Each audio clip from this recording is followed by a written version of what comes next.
Assalamualaikum warahmatullahi wabarakatuh. Salam sejahtera untuk kita semua. Semoga kita semuanya selalu dalam lindungan Allah Subhanahu wa taala. Baik anak-anak, untuk hari ini kita akan belajar tentang hakikat qada dan qadar. Namun sebelum kita mulai pelajaran, marilah kita berdoa dahulu dengan membaca Ummul Kitab Al-Fatihah. A'udzubillahi minasyaitonirrajim. Bismillahirrahmanirrahim. Alhamdulillahirabbil alamin arrahmanir rahim maliki yaumiddin. Iyyaka na'budu wa iyyaka nasta'in ihdinas siratal mustaqim. Siratal ladzina an'amta 'alaihim ghairil maghdubi 'alaihim waladdallin. Baik, untuk yang pertama yaitu pengertian qada dan qadar. Qada menurut bahasa adalah hukum, ketetapan, perintah, kehendak, pemberitahuan dan penciptaan. Sedangkan qada menurut istilah adalah ketentuan atau ketetapan Allah Subhanahu wa taala dari sejak zaman azali tentang segala sesuatu yang berkenaan dengan makhluknya sesuai dengan iradah atau kehendaknya. Sedangkan qadar menurut bahasa adalah kepastian, peraturan dan ukuran. Sedangkan menurut istilah qadar yaitu perwujudan, ketetapan qada terhadap segala sesuatu yang berkenaan dengan makhluknya sesuai dengan iradah atau kehendaknya.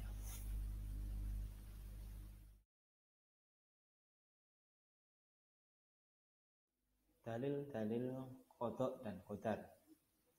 A'udzu billahi minasyaitonir rajim. Bismillahirrahmanirrahim. Inna kulla syai'in khalaqnahu biqadar. Sesungguhnya kami menciptakan segala sesuatu menurut ukuran atau takdir.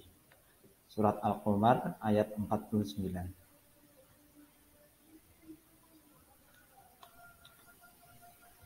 Ma asaba min musibatin fil ardi wala fi anfusikum illa fi kitabim min qabli an nabra'aha.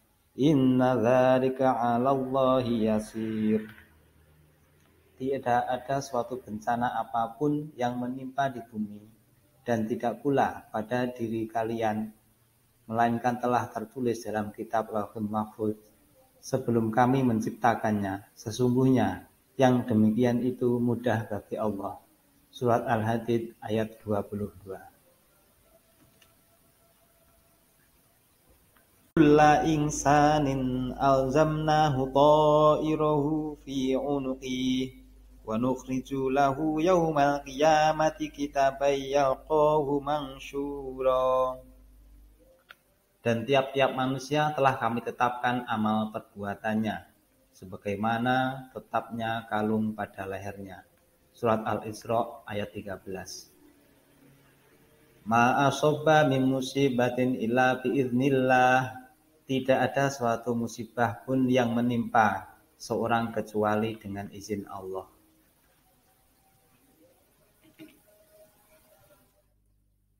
Untuk selanjutnya yaitu kewajiban beriman terhadap qada dan qadar. Qada dan qadar merupakan salah satu rukun iman, yaitu rukun iman yang ke-6. Sehingga sebagai seorang yang beriman, kita diwajibkan untuk mengimani takdir atau qada dan qadar. Macam-macam takdir. Yang pertama yaitu ada takdir mubram, yaitu takdir atau ketetapan Allah yang tidak bisa dirubah oleh siapapun. Contohnya seperti kelahiran, kematian, bencana alam, dan lain-lain. Sedangkan yang kedua yaitu takdir mu'allaq atau takdir yang masih dapat dirubah melalui ikhtiar. Dan Allah memberikan kesempatan bagi hambanya untuk berikhtiar atau berusaha mengubah keadaan mereka sendiri menjadi lebih baik. Contohnya seperti Budi ingin menjadi juara kelas, maka ia belajar dengan keras atau sungguh-sungguh. Makna beriman kepada qada dan qadar. Qada dan qadar atau takdir berjalan menurut hukum sunatullah. Artinya keberhasilan hidup seseorang sangat tergantung sejalan atau tidaknya dengan sunnatullah. Sedangkan sunnatullah adalah hukum-hukum Allah yang disampaikan untuk umat manusia melalui para rasul, yang tercantum dalam Al-Quran berjalan tetap dan otomatis. Misalnya, malas belajar berakibat bodoh, tidak mau bekerja berakibat miskin, menyentuh api merasakan panas, menanam benih akan tumbuh, dan lain-lain. Dalam mempelajari hakikat qada dan qadar, ada beberapa hal yang saling berkaitan, yaitu takdir, ikhtiar, dan tawakal. Takdir, sebagaimana telah dijelaskan, adalah takaran, ukuran, ketetapan, peraturan, undang-undang yang diciptakan Allah Subhanahu wa taala, tertulis di Lauhul Mahfuz sejak zaman azali dan berlaku bagi semua makhluknya. Ikhtiar adalah berusaha melakukan segala daya dan upaya untuk mencapai sesuatu dengan yang dikehendaki. Tawakal diartikan dengan sikap pasrah dan menyerah segala urusannya kepada Allah Subhanahu wa taala. Jadi, takdir, ikhtiar, dan tawakal adalah tiga hal sulit untuk yang dipisah-pisahkan. Dengan kemahakuasaan Allah Subhanahu wa taala menciptakan undang-undang, peraturan, dan hukum yang tidak dapat diubah oleh siapapun. Sementara itu, manusia diberikan kebebasan memilih dan diberi hak untuk bekerja dan berusaha demi mewujudkan pilihannya. Akan tetapi, setiap manusia tidak dapat dan tidak dibenarkan memaksakan kehendak Allah Subhanahu wa taala untuk mewujudkan keinginannya.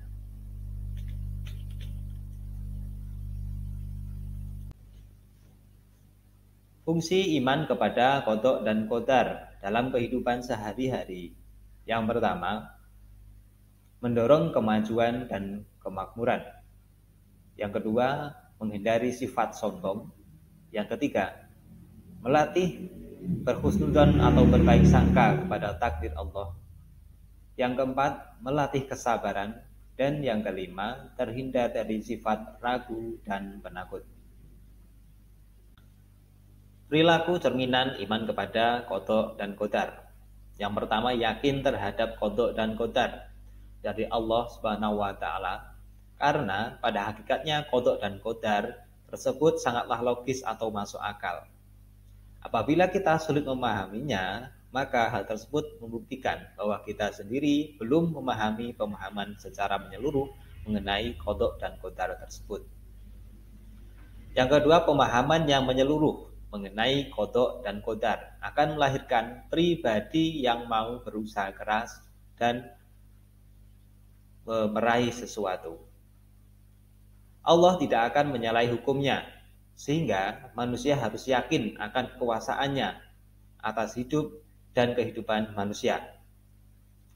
Kita tidak boleh sombong apabila kita berhasil meraih sesuatu, karena semua itu tidak semata-mata atas usaha kita sendiri. Tidak boleh putus asa karena senantiasa husnudzon kepada keadilan Allah Subhanahu wa taala. Dan yang terakhir, bersyukur apabila memperoleh rezeki atau apapun bentuknya, dan senantiasa bersabar apabila mendapatkan ujian atau musibah.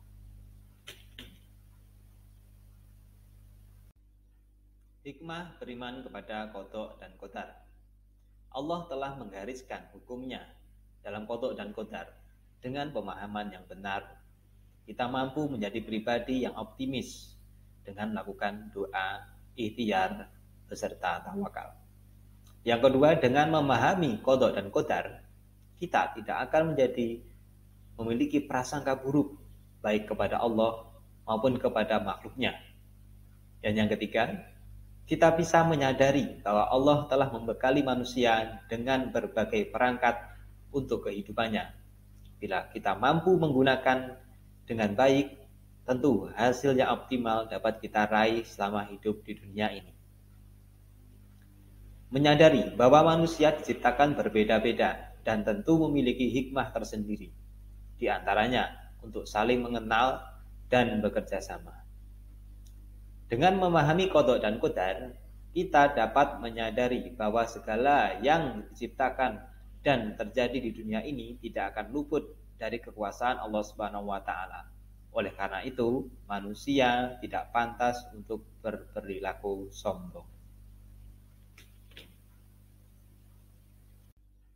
Hikmah beriman kepada qada dan qadar. Allah telah menggariskan hukumnya dalam qada dan qadar. Dengan pemahaman yang benar, kita mampu menjadi pribadi yang optimis dengan melakukan doa, ikhtiar, beserta tawakal. Yang kedua, dengan memahami qada dan qadar, kita tidak akan memiliki prasangka buruk baik kepada Allah maupun kepada makhluknya. Dan yang ketiga, kita bisa menyadari bahwa Allah telah membekali manusia dengan berbagai perangkat untuk kehidupannya. Bila kita mampu menggunakan dengan baik, tentu hasil yang optimal dapat kita raih selama hidup di dunia ini.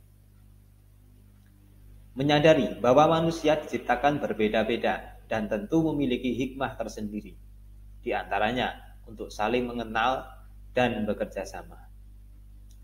Dengan memahami qada dan qadar, kita dapat menyadari bahwa segala yang diciptakan dan terjadi di dunia ini tidak akan luput dari kekuasaan Allah Subhanahu wa taala. Oleh karena itu, manusia tidak pantas untuk berperilaku sombong.